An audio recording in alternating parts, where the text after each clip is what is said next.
नमस्कार प्यारे साथियों, देशवासियों। जय सरदार, जय संविधान, जय भीम। मैं आप सबका प्यारा दोस्त डॉक्टर आर एस पटेल। आप देख रहे हैं बुलेटिन 8 PM। बुलेटिन 8 PM पर सरकार से तीखा सवाल। आज बुलेटिन 8 PM पर सरकार से ही सवाल नहीं है। आज का बुलेटिन 8 PM न तो व्यूअर बढ़ाने के लिए है,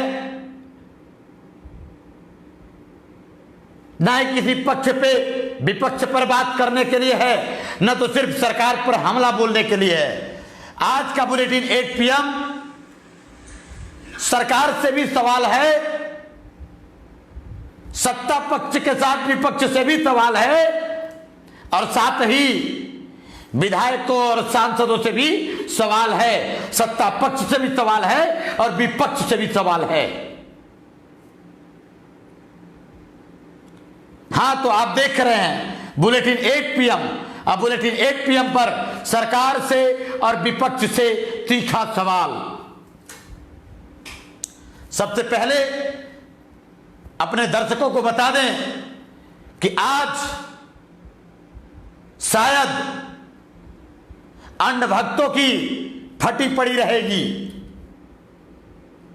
सबसे पहला सवाल, यूपी में जंगल राज की स्पीड आतंक राज की तरफ बढ़ चुकी है। यूपी में जंगल राज की स्पीड अब आतंक राज के तरफ बढ़ चुकी है।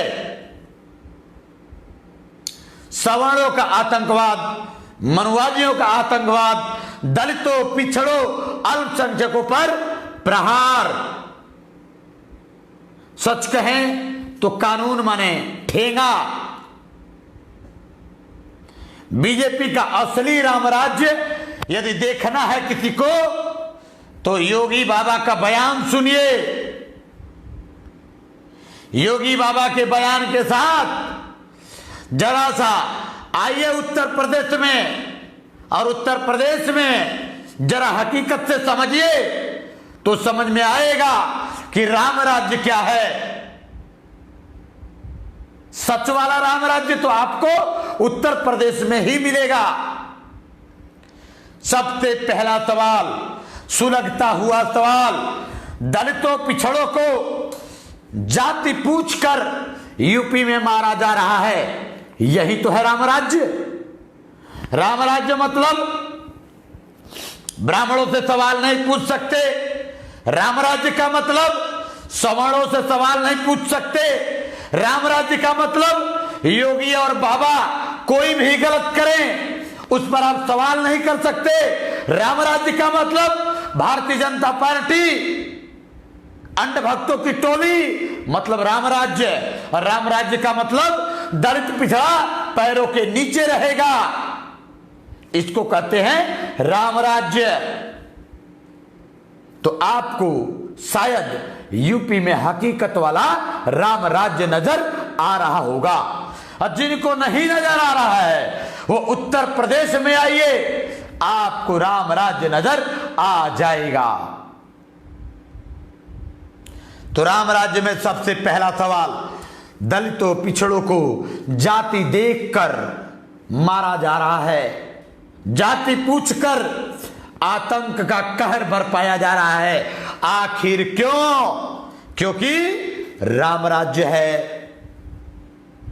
दूसरा सवाल, अभी प्रतापगढ़ के गोविंदपुर में ब्राह्मणों ने धावा बोला था, आग लगाया था, पशुओं को आग लगा के मार दिया था, गाड़ियां जलवा दिया था, गांव के दर्जनों घरों में आग लगवा दिया था। यह है यूपी का राम राज्य। अभी 3 दिन से यह मामला एक तरफा अन्याय एक तरफ पिछड़े और पटेलों के ऊपर किया गया। मामला शांत हुआ नहीं कि उसी प्रतापगढ़ में फिर प्रतापगढ़ के कुंडा स्थित मुरैना गांव में सामंतवादियों ने पटेल परिवार के 7 लोगों के ऊपर जानलेवा हमला किया, जिसमें पटेल परिवार के शिव बहादुर पटेल की मौत भी हो गई। सवाल है, यही है असली राम राज्य? हो भी क्यों ना, खासकर उत्तर प्रदेश और देश भर के पटेलों ने भारतीय जनता पार्टी और आरएसएस का चोला पहना था।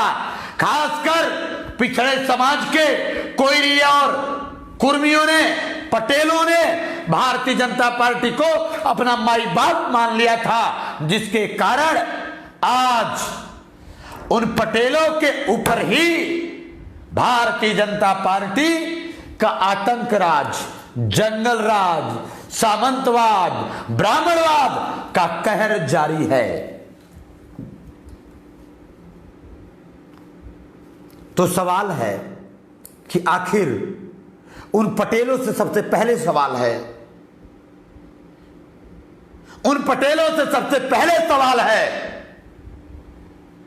कि वही तुम पटेल हो, जब दलित पिछड़ा समाज का कोई दूसरा मारा जाता था तो तुम्हारी आवाज बहुत कम निकलती थी, और आज कभी यादव को, कभी पाल को, कभी राजभर को, कभी मुसलमान को, कभी प्रजापति को, कभी चमार को, बारी बारी से योगी राज में लोगों को मारा गया। अब नंबर आया है पटेलों का। आग लगी है तो कईयों के घर होंगे जद में। यही वो पटेल समाज है जो ताली बजाता था बीजेपी के लिए, और आज इसी पटेल समाज पर बीजेपी ने अपना असली चेहरा दिखा दिया, और दिखाना भी चाहिए। तब जाकर के पटेलों को समझ में आएगा। अब पटेलों को चाहिए और पिछड़ों को चाहिए, कोई कुर्मी अहिरगरिया धोई पासी तेरी तमोड़ी को चाहिए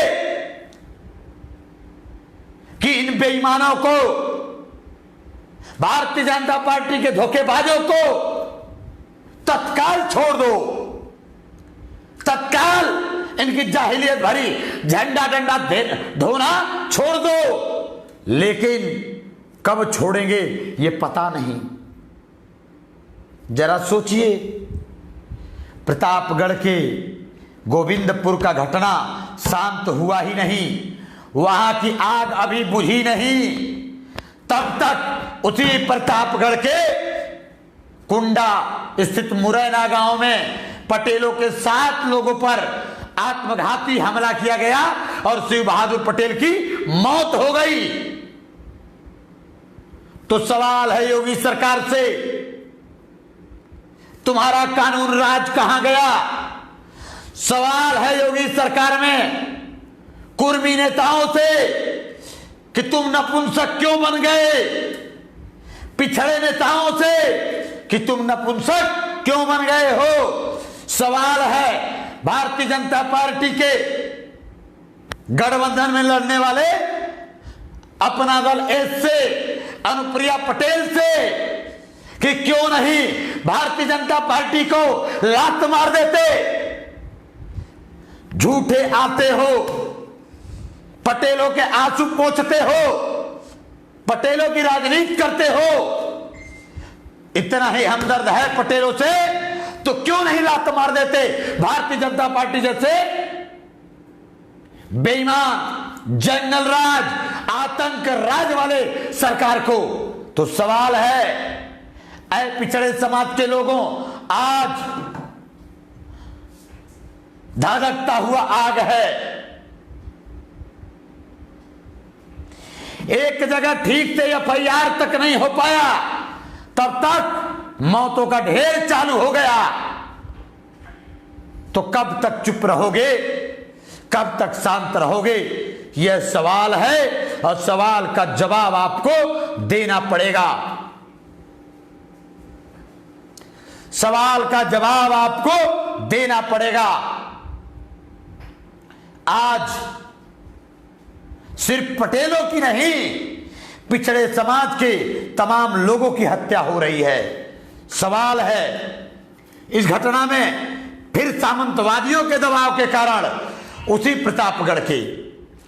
प्रतापगढ़ के डीएम एसपी, उसी प्रतापगढ़ के सामंतवादियों नेताओं के दबाव पर शिव बहादुर पटेल, जिसकी मौत हुई है सामंतवादियों के पीटने से, रातों रात उस लाश का अंतिम संस्कार करा दिया जाता है और लोगों तक पहुंचे ना, लोग सड़कों पर आकर के आंदोलन न करें, इसलिए इन लोगों ने लाश को रफा दफा कर दिया। इन लोगों ने लाश को रफा दफा कर दिया।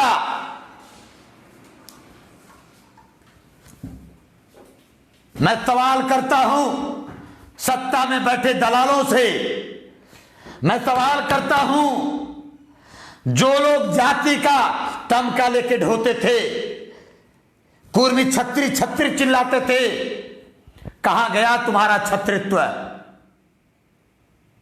सवाल करता हूं स्वतंत्र देव सिंह जी से, वो सिंह वाले पटेल हैं, उनसे सवाल है।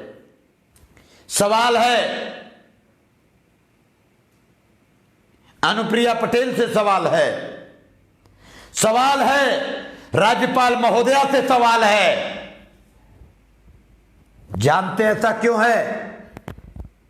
क्योंकि हमारे एक बड़े भाई सत्येंद्र प्रखर जी कविवर ने आज एक बात कही है, यह सवाल सही है और जायज है। सवाल इसलिए है कि हम लोग नीतिगत लड़ाई नहीं लड़ रहे हैं। समझना पड़ेगा इस बात को, आवाज को और मजबूती से उठाना पड़ेगा, इतना तेजी से उठाना पड़ेगा कि आवाज दूर तक जाए। इस आवाज को वो ताव देना पड़ेगा, एकजुट होना पड़ेगा कि यह आवाज और मजबूती से आगे तक जाए। इसके लिए सड़कों पर चिल्लाने वाले लोग, जो सामाजिक संगठन हैं, जो सामाजिक लोग हैं, जो पूर्व विधायक और सांसद हैं, उनकी आवाज तो सड़कों लायक है, वो सड़कों पर आवाज बुलंद करें। लेकिन सवाल उन सत्ता में बैठे विधायकों से है, विपक्ष में बैठे विधायकों और सांसदों से है, एमएलसी से है, राज्यसभा से है। आखिर नीतिगत काम क्या करना चाहिए? मैं सवाल करता हूं, जिस तरीके से प्रतापगढ़ में वास्तविक रूप से सरदार सेना ने इस मुद्दे को उठाया और लोगों को जाने की तांता लगा, बहुत अच्छा हुआ, लोग जा रहे हैं, लोगों का मनोबल ऊंचा हो रहा है। लेकिन यह भी सवाल है कि जो विधायक हैं उनको सड़क पर घूमने की जरूरत है या सदन में यह आवाज उठाने की जरूरत है? जो सांसद हैं उनको सिर्फ सड़क पर घूमने की जरूरत है या इस मुद्दे को सदन में उठाने की जरूरत है? यह सवाल है। समझो पिछड़ो, समझो दलितों, समझो इस सवाल को, समझो। ये नेता सिर्फ और सिर्फ हमें आपको आए हैं बरगलाने। इन नेताओं की संवेदना मर गई है। सवाल है उन नेताओं से कि जो विधायक लोग प्रतापगढ़ में गए, उन विधायकों को इमरजेंसी काल सदन में यह बात उठाना चाहिए कि नहीं? चाहे वो अपना दल के विधायक हो, चाहे समाजवादी पार्टी के विधायक हो, चाहे बहुजन समाज पार्टी के विधायक हो, चाहे पक्ष या विपक्ष के विधायक है, संवेदना लेने गांव में जाते हैं, फोटो खिंचवाते हैं और अपनी राजनीति चमकाते हैं। अरे हम लोग ठहरे सामाजिक लोग, सामाजिक लोगों के हाथ में सदन नहीं है, सामाजिक लोगों के हाथ में सड़क है। सामाजिक लोगों को सड़कों पे आवाज बुलंद करना चाहिए, लेकिन जो विधायक, सांसद और एमएलसी हैं, इनको तो समाज ने नेता बनाया है, समाज ने वोट दे करके इन्होंने इनको सदन में भेजा है। लेकिन जब समाज के साथ अत्याचार हो रहा हो, दलितों पिछड़ों की हत्या हो रही हो, दलितों पिछड़ों के साथ बलात्कार हो रहा हो, तो सवाल है इन विधायकों से, सवाल है अपना दल एच के विधायकों से, सवाल है समाजवादी पार्टी के विधायकों से, सवाल है बसपा के विधायकों से कि आप लोग इस बात को सदन में क्यों नहीं रखते, या सदन में रखने में आपको डर लगता है। बुलेटिन 8 PM के सैकड़ों दर्शकों से अनुरोध है कि आज जो राजनीति की रोटी सेकने वाले लोगों का पोल खोल रहा है बुलेटिन 8 PM, इतना शेयर करिए। सिर्फ सरकार को कोसने से काम नहीं चलेगा, सिर्फ सरकार को कोसने से काम नहीं चलेगा। हमें उन लोगों को भी कोसना होगा जिनको आपने वोट दिया है, उन लोगों को भी कोसना होगा जो विधायक आपके स्पॉट पे जाते हैं और फोटो खिंचवाते हैं। तुम सड़क छाप नहीं हो, तुम सदन में नेता हो, तुमको ये बात सदन में उठाना पड़ेगा। अगर ऐ विधायक, सांसदों, तुम हमारी आवाज सदन में नहीं उठा सकते तो तुमको अपनी नपुंसकता के कारण तुमको इस्तीफा दे देना चाहिए। आज बुलेटिन 8 PM का सबसे तीखा सवाल यही है।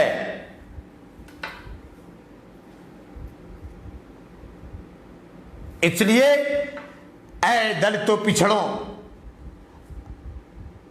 ऐ अल्पसंख्यक समुदाय के लोगों, हाथ जोड़ के यह बात कह रहा हूं आज आप लोगों से। सड़क छाप नेताओं से आपका भला नहीं होगा। यदि गांव में नेता जाता है तो उसको सदन में यह बात उठानी चाहिए।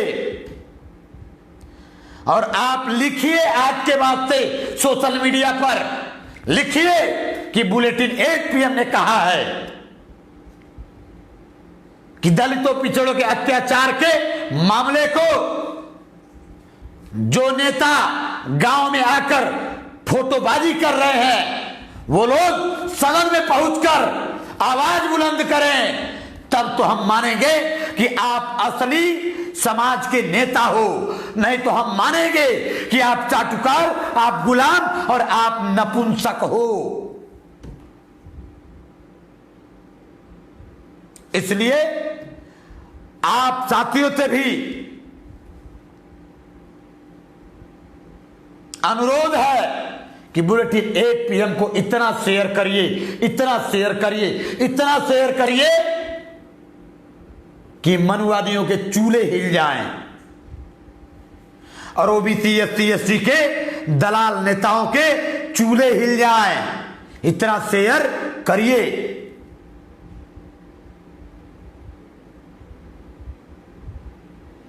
बुलेटिन 8 PM वंचितों की आवाज है, बुलेटिन 8 PM पिछड़ों की आवाज है, बुलेटिन 8 PM अल्पसंख्यकों की आवाज है, बुलेटिन 8 PM संविधान की आवाज है, बुलेटिन 8 PM समता की आवाज है, बुलेटिन 8 PM आपकी आवाज है, वंचितों की आवाज है।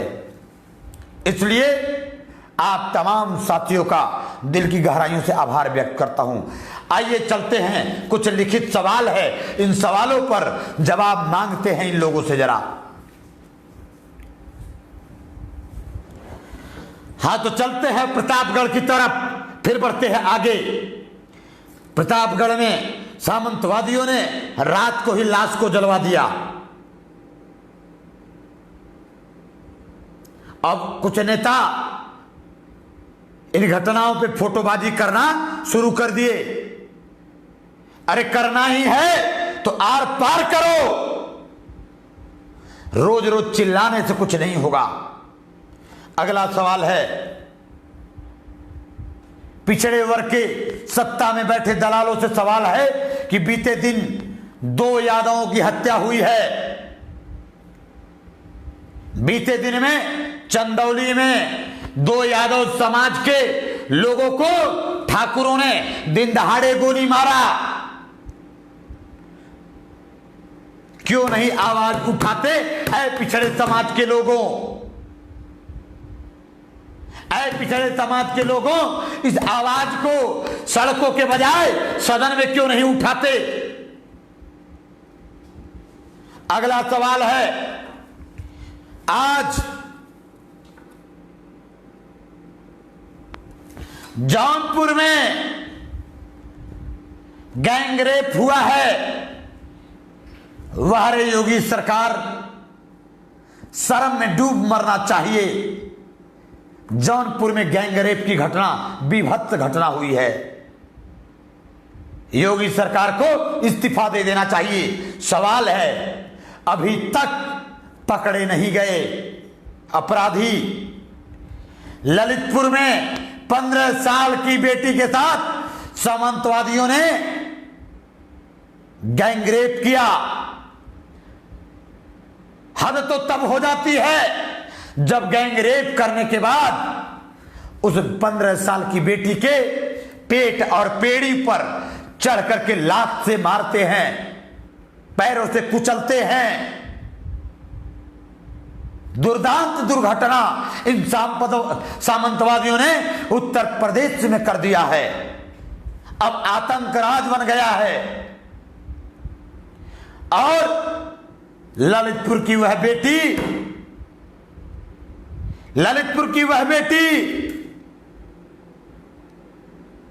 अंततः इलाज के दौरान दम तोड़ देती है, मौत हो गया।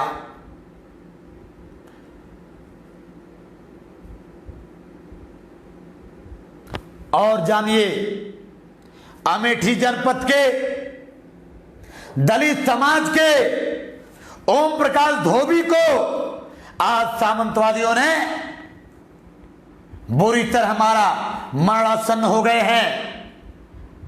जान केवल सांस चल रही है। सवाल है, योगी जी कहां घुस गए हो? यह सवाल है।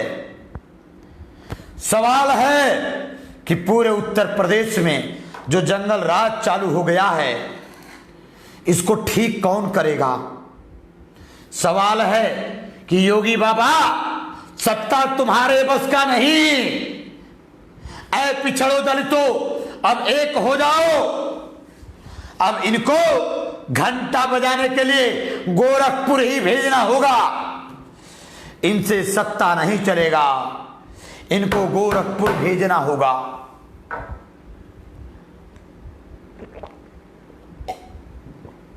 सवाल करता हूं कि क्या हो गया है उत्तर प्रदेश को? इन झूठे और धोखेबाज सरकार को क्या दलित पिछड़े के ही बेटी बेटा मिलते हैं? तो सवाल है, ऐ दलित पिछड़ों के लोगों, यही राम राज्य है और ऐसे ही राम राज्य की परिकल्पना है। और ऐसे राम राज्य को तुम्हें जमीन में गाड़ना होगा, दफन करना होगा, इस राम राज्य को समाप्त करना होगा। नहीं तो आने वाले दिन में एक एक करके मारे जाओगे। एक एक करके ये कुत्ते और ये गिद्ध हमें आपको नोच खाएंगे।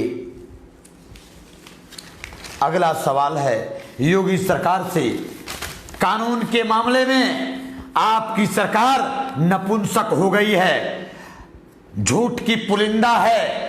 ऐ योगी सरकार, यदि आप संत हो तो आपको इस्तीफा दे देना चाहिए। ऐ योगी सरकार, आपको इस्तीफा दे देना चाहिए यदि आप संत हो तो। नहीं तो मैं मान लूंगा कि आप संत नहीं, आप सामंतवादियों के, आप ब्राह्मणवादियों के रहनुमा हो, हम ये मान लेंगे। आप जंगल राज के हिमायती हो, हम ये मान लेंगे।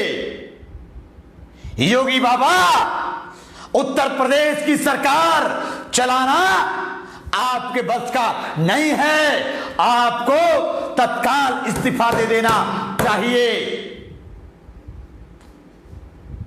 और सवाल है राज्यपाल से कि इतनी बड़ी घटना पर आंखें मूंदी पड़ी हैं। राज्यपाल महोदया, आप पर भी मुझे शर्म आती है।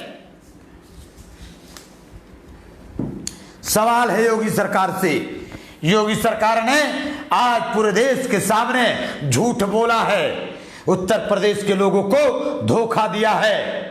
अगला सवाल है, प्रवासी मजदूरों को लेकर आखिर झूठ क्यों बोला योगी सरकार ने?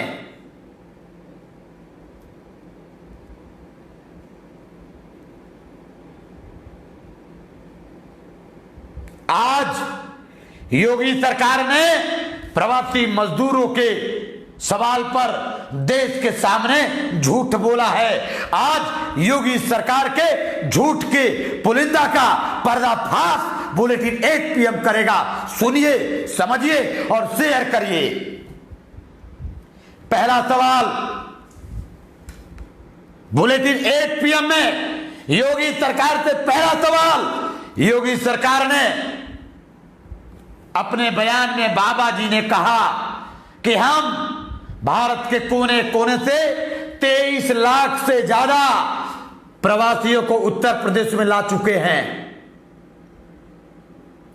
सवाल है योगी बाबा, कैसे लाए, कहां से लाए, उसको जगजाहिर करिए। अगर आपने 23 लाख लोगों को उत्तर प्रदेश में लाया है तो फिर अगला झूठ सुनिए योगी बाबा का। योगी बाबा ने कहा कि जो हमारे 23 लाख लोग आए हैं उत्तर प्रदेश में, 75% महाराष्ट्र से कोरोना प्रवासियों के साथ आया है। जो प्रवासी आए हैं उसमें 75% कोरोना पॉजिटिव मुंबई यानी महाराष्ट्र से आया है, 50% दिल्ली से आया है और 25 से 30% अन्य राज्यों से आया है। तो लगभग जितने लोग यानी 23 लाख लोग प्रवासी उत्तर प्रदेश में आए, तो आंकड़ा के अनुसार योगी जी, आपके बयान के अनुसार लगभग 10 लाख से ज्यादा संक्रमित लोग, प्रवासी लोग उत्तर प्रदेश में आए हैं। आपके कहने के अनुसार अगर महाराष्ट्र से आने वाले 75%, दिल्ली से आने वाले 50%, अन्य राज्यों से आने वाले 25 से 30% कोरोना पॉजिटिव हैं, तो लगभग 10 लाख से ज्यादा लोग कोरोना संक्रमित उत्तर प्रदेश में टहल रहे हैं। लेकिन आपकी रिपोर्ट बताती है बाबा जी कि अब तक केवल उत्तर प्रदेश में 6,228 लोग ही पॉजिटिव हैं। एक तरफ आप बोलते हैं आपके रिपोर्ट के अनुसार 10 लाख से ज्यादा लोग उत्तर प्रदेश में कोरोना पॉजिटिव टहल रहे हैं, लेकिन आपकी व्यवस्था, आपकी जांच, आपकी प्रणाली कहती है कि उत्तर प्रदेश में केवल अभी तक 6,228 6228 लोग ही पॉजिटिव हैं। इसका मतलब आप झूठ बोलते हो, इसका मतलब आप झूठे हो, आप धोखेबाज हो। आप शासन में नपुंसक नहीं, उत्तर प्रदेश की शासन चलाने में नपुंसक हो। आप झूठे हो, आप धोखेबाज हो, आप दलितों पिछड़ों के हत्यारे हो। यह सवाल है बाबा जी आपसे आज, और सवाल का जवाब अंधभक्तों तुम्हारे पापा को देना पड़ेगा। अंधभक्तों तुमको ये सवाल का जवाब आज देना पड़ेगा। अगला सवाल है, आखिर योगी सरकार मेडिकल टीम आपकी काम नहीं कर रही, या आप मेडिकल टीम को काम करने नहीं दे रहे हो? आखिर 6,000 ही क्यों हैं? तब तो 10 लाख से ज्यादा होना चाहिए। तो 10 लाख से ज्यादा क्यों नहीं हुए? इसका मतलब आप जांच नहीं करवा रहे हो, आप प्रदेश में झूठा रिपोर्ट पेश कर रहे हो। आप उत्तर प्रदेश को 10 लाख लोग संक्रमित टहल रहे हैं, उनसे मारना चाहते हो। आपके नियति पर सवाल है। आप उत्तर प्रदेश को बर्बाद करने वाले मुख्यमंत्री हो, आप उत्तर प्रदेश को बर्बाद करने आए हो। तो यह सवाल है कि क्या आने वाले समय में उत्तर प्रदेश में संक्रमण खतरनाक होगा?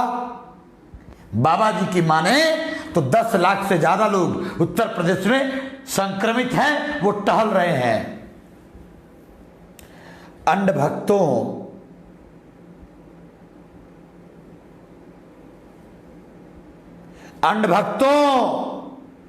तुम्हारे पापा की बोलती बंद है आज।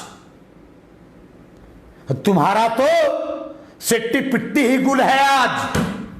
सवाल का जवाब देना तुम्हारे जैसे गंड भक्तों के बस की और गटर भक्तों के बस की और गटर के कीड़ों की बस की नहीं है। अंध भक्तों, संघ के चाटुकारों तुम्हारे बस का नहीं है। इसलिए मैं सवाल करता हूं, आज सवाल करता हूं,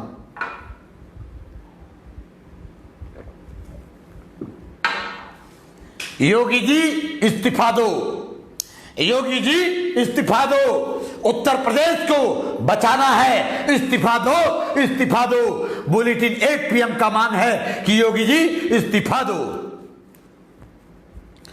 ऐ बुलेटिन 8 PM के साथियों, आपसे अनुरोध है कि आप आज कमेंट में लिखिए कि योगी इस्तीफा दो, योगी इस्तीफा दो। एक ही सवाल लिखिए, आज कमेंट हजारों के पार करिए, योगी इस्तीफा दो, योगी इस्तीफा दो, योगी इस्तीफा दो। दलालों और गंड भक्तों से बहस करने के बजाय कमेंट में लिखिए योगी इस्तीफा दो। अब मोदी से सवाल, अब भक्तों के बड़के वाले पापा से सवाल, अंध भक्तों के बड़के वाले पापा से सवाल, जो झूठ के पुलिंदा हैं, जो भारत के लिए धोखेबाज हैं, जो जुमलेबाज हैं, जिनकी राजनीति ही जुमलेबाजी की ब्रांडिंग पे टिकी है। उनसे तीखा सवाल, ये तीखा सवाल है आज मोदी सरकार से सवाल कि आज ट्विटर पर चल रहा है, अखबारों में आ रहा है कि मोदी सरकार की दूसरी कार्यकाल की 1 साल 30 मई को पूरा हो जाएगा। अंध भक्तों ने तैयारी कर लिया है, हजारों रैलियां करनी है। मोदी सरकार का दूसरा 1 साल कार्यकाल बेमिसाल।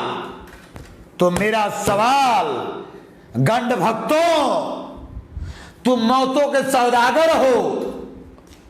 देश में कोरोना काल है, हजारों लोगों की मौत हो चुकी है, लेकिन ये गीदड़ भक्त ये अंधभक्त, ये चाटुकार, ये गुलाम हजारों रैलियां करने जा रहे हैं। सुनिए अंधभक्तों और अंधभक्तों के बड़के वाले पापा से आज सवाल है।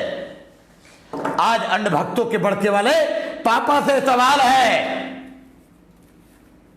पहला सवाल, अंधभक्तों और भाजपाइयों ने मिलकर 750 से ज्यादा वर्चुअल रैली करने का निर्णय लिया है। एक वर्चुअल रैली में 1000 से ज्यादा लोगों की रैली रहेगी। आखिर क्यों इतनी तैयारी कोरोना से लड़ने के लिए क्यों नहीं किए बे अंधभक्तों? इतनी तैयारी देश को गरीबी से निकालने के लिए क्यों नहीं किए अंधभक्तों? देश को बचाने के लिए इतनी अंधभक्ति, इतनी तैयारी क्यों नहीं की अंधभक्तों? योगी मोदी इस्तीफा दो, यह नारा होना चाहिए। भारत में मजदूरों और गरीबों की मौतों पर जश्न मनाएगी मोदी सरकार। भारत में अब मजदूरों और गरीबों के हजारों लोगों के मौतों पर जश्न मनाएगी मोदी सरकार। शर्म आनी चाहिए, डूब मरना चाहिए। ऐसे राजनीतिज्ञों को चुल्ली भर पानी में डूब मरना चाहिए। अगला सवाल है, 30 मई को जो वर्चुअल रैलियां शुरू करेंगे तो अपनी जरा टेस्टिंग कर लेते। सवाल है, बेशर्मों और जाहिलों से देश के लोग मर रहे हैं, उनके लिए क्या किया आपने? देखिए योगी सरकार ने क्या किया, मोदी सरकार ने क्या किया। इनको रैलियां करने के लिए प्लान है, इनको रैलियां करने के लिए व्यवस्था है, लेकिन देश में ट्रेन चलवाने के लिए व्यवस्था नहीं है। 40 ट्रेनें भटक गई, कहां चली गई ये सरकार को पता नहीं है। तो सुनिए ये ट्रेनें कहां गई, कहां कहां चली गई। ये अंधभक्त रैलियां करने जा रहे हैं। अब भारत में व्यवस्था बर्बादी की तरफ है। 40 ट्रेनें भटक गई, यूपी के बजाय उड़ीसा चली गई। मोदी जी 70 साल के इतिहास में पहली बार ऐसा हुआ है। दुनिया का सबसे बड़ा रेल श्रृंखला भारत 70 सालों में आज तक नहीं हुआ कि रेल जहां के लिए निकली हो वहां न जाकर कहीं और चली गई हो। यूपी के लिए आने वाली रेल चली गई उड़ीसा। जिन ट्रेनों को यूपी जाना था उड़ीसा पहुंच गई। रास्ते से भटकने में रेल मंत्री और सरकार रेलवे के कसीदे पढ़ रहे हैं, ये रामायण पढ़ रहे हैं, ये गीता पढ़ रहे हैं, ये मूर्ख रैलियां करने जा रहे हैं, लेकिन ये नहीं बताए कि कैसे चली गई उड़ीसा। ये मोदी सरकार की उपलब्धि है, इस पर रैलियां नहीं करोगे। और जानिए ये रेलवे की महान उपलब्धि है। बंबई से चली ट्रेन बेंगलोर पहुंच गई, उसको आना था गोंडा। गाजियाबाद से चली ट्रेन गाजियाबाद पहुंच,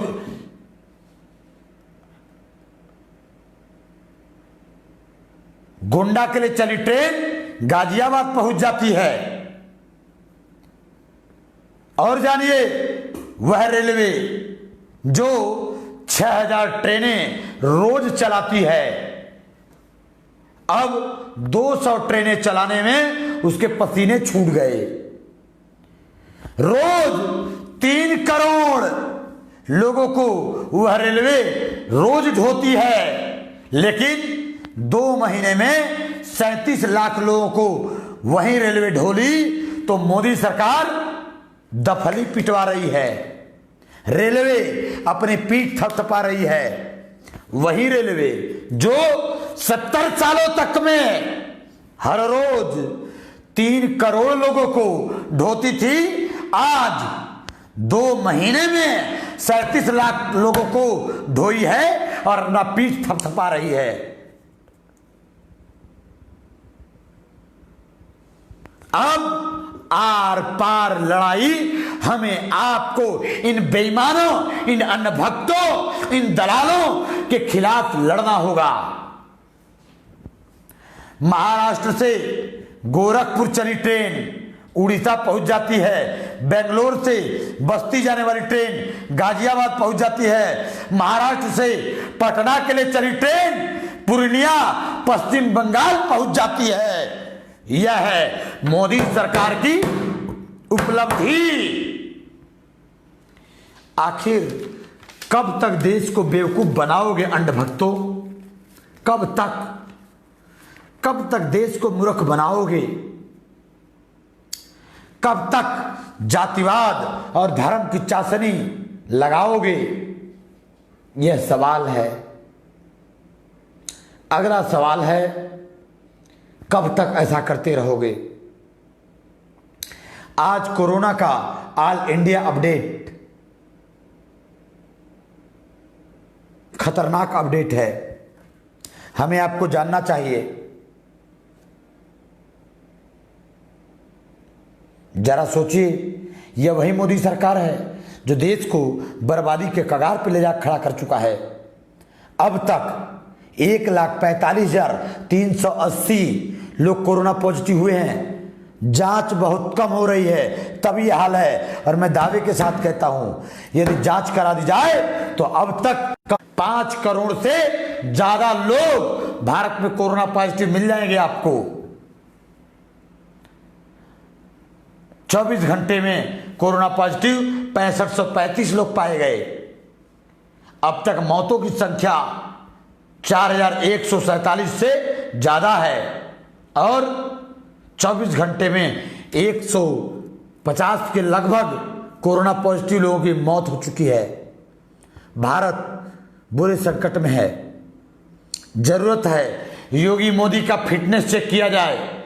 योगी मोदी का फिटनेस चेक करके इन दलालों को, धोखेबाजों को, झूठ बोलने वालों को सत्ता से खारिज किया जाए। आज बुलेटिन 8 PM पर आपने हमें सुना। हम आप सबसे अनुरोध करते रहेंगे कि बुलेटिन 8 PM पर रोज रोज 8 बजे हम सरकार से तीखा सवाल करने आते हैं और आप जैसे सैकड़ों क्रांतिकारी साथी एक साथ एकजुट होकर आते हैं। लिखिए, कमेंट बॉक्स में लिखिए, लाइव को शेयर करिए, लिखिए योगी मोदी इस्तीफा दो, योगी मोदी इस्तीफा दो।